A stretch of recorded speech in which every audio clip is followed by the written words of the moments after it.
What's up guys, Maz here. Today I'm going to show you how you can fully upgrade and double your Zonai battery capacity in Zelda Tears of the Kingdom. Let's go.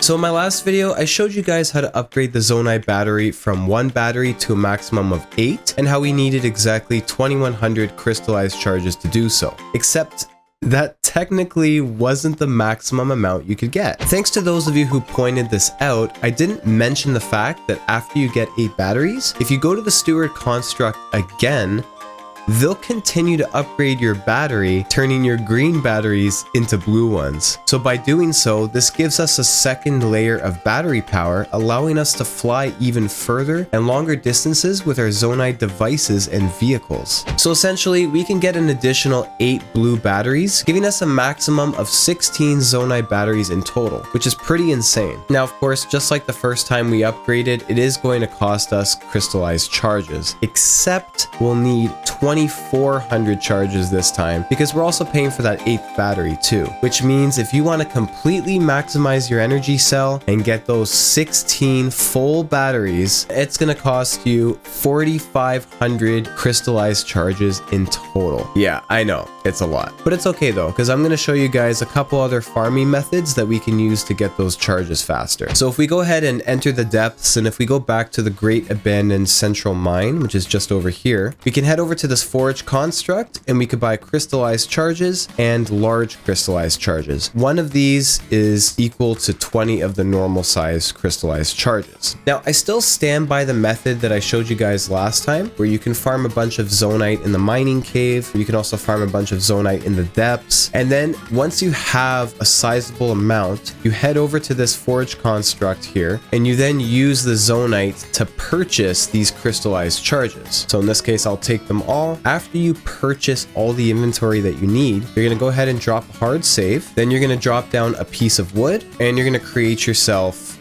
a campfire. Once you have a campfire, you're going to wait until morning. Then after that, you're going to see that it's auto saving. Once it auto saves, you're going to press start, you're going to go to load, and then you're going to reload that autosave. And once you reload the autosave, you guys are going to see that the inventory is fully restocked once more, and we'll be able to buy it up again, just like that. Then after you do that, you can go ahead, drop another piece of wood, start another campfire, and just rinse and repeat the process. So to me, this method is still very good, and it's what I mostly did to grind out all the crystallized charges that I needed. And you know, it even still works in the newest 1.1.2 game update as well. If you have the Zonaite to spare, I still think personally it's worth it, because this is still a very quick way to rack up those charges in a very short amount of time. But I understand if you don't want to do this, if you find it's too tedious, maybe it's just too boring for you, or maybe you don't want to use up all your Zonaite this way, that's totally cool, not a problem. There is another farming method that you can do that doesn't even involve farming the Zonaite itself, but instead it revolves around farming the crystallized charges. So while we're in the depths, if we take a look at the map here, I've mapped out several mini bosses in the area that are all fairly close to each other, and it creates a circular path. Now, one thing that you need to know, when we defeat mini bosses in the depths, along with the usual fuse parts and normal things that they'll drop, they will also drop 1 large crystallized charge as well, which again is worth 20 small charges each. Now, you could do this pretty much anywhere. You know, it's very easy to just go into the depths, wander around. If you do that long enough, you will find crystallized charges here and there. It is going to take some time, but you will get the resources that you need. However, I found that this area in particular worked best for me because we can actually go in a giant circle and we could take out each mini boss one at a time. Now, these types of enemies will range from mostly Hinoxes, Stalnoxes, and Stone Taluses, but you will also see a couple of Froxes, a Flux Construct, and even a Lynel. Although I'd say this Lynel is optional, depending on if you feel like you're well equipped for it or not, because it is armored, by the way. Now, while it's not 100% necessary, I suggest doing the following things to help optimize this strategy and make things go much faster. What I would suggest is to activate all the light roots in the area. By activating each of these light roots, what it'll do is it's actually going to increase our visibility on the map, but it's also going to make things much brighter for us to be able to just see when we're trying to fight these bosses. Now, while while we're going after these mini bosses, what I'd suggest is just making the classic hover bike, which only takes 9 pieces of Zonaite to make, and it's simply just made up of 2 fans and a steering stick. So you can easily use this device to travel between areas very quickly. So once you've lit up the area and you've got all the light roots that you need, the next thing I would suggest is to get a good number of strong weapons on hand. You're also going to want to have some nice foods that are going to give you some good amount of hearts. You could just cook up like 5 radishes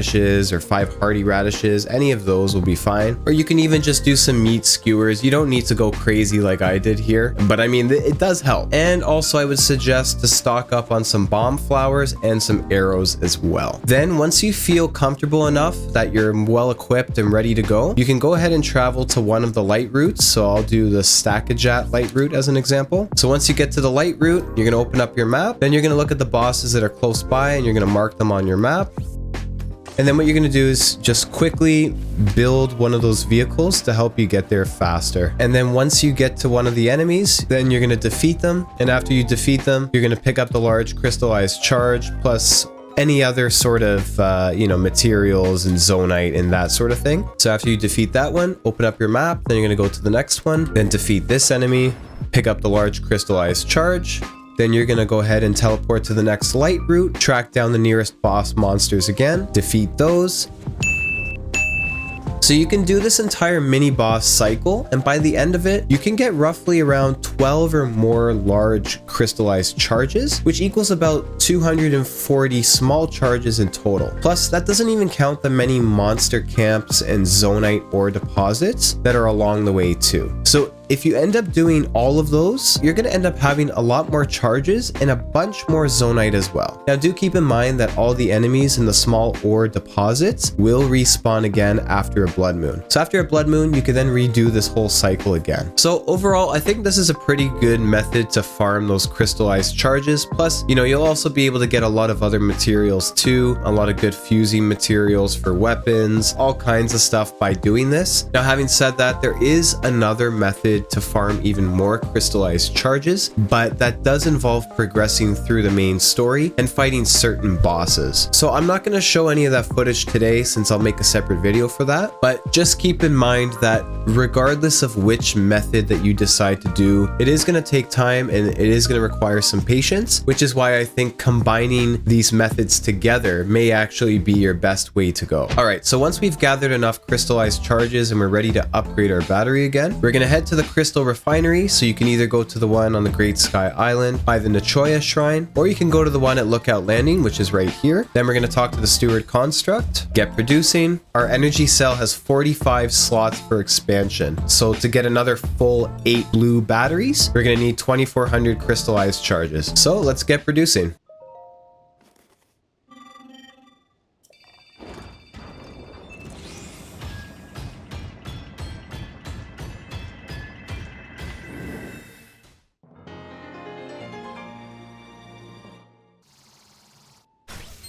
And there you guys have it. Now we've fully maxed out our Zonai batteries to a total of 16. So once we finally upgrade to the maximum amount, when we speak to the Steward Construct, we'll now be able to trade for Zonai devices. Now he has an inventory of every single device that we've ever obtained, and now we can purchase them for crystallized charges, which is pretty cool. Now we're basically able to fly almost indefinitely at this point. I hope you guys found this video helpful. If you did, I'd appreciate if you could give it a like, and don't forget to subscribe because I do have plenty more Tears of the Kingdom content coming your way. Thank you all so much for watching. Take care of yourselves, and I'll see you guys in the next one. Have a good one, guys.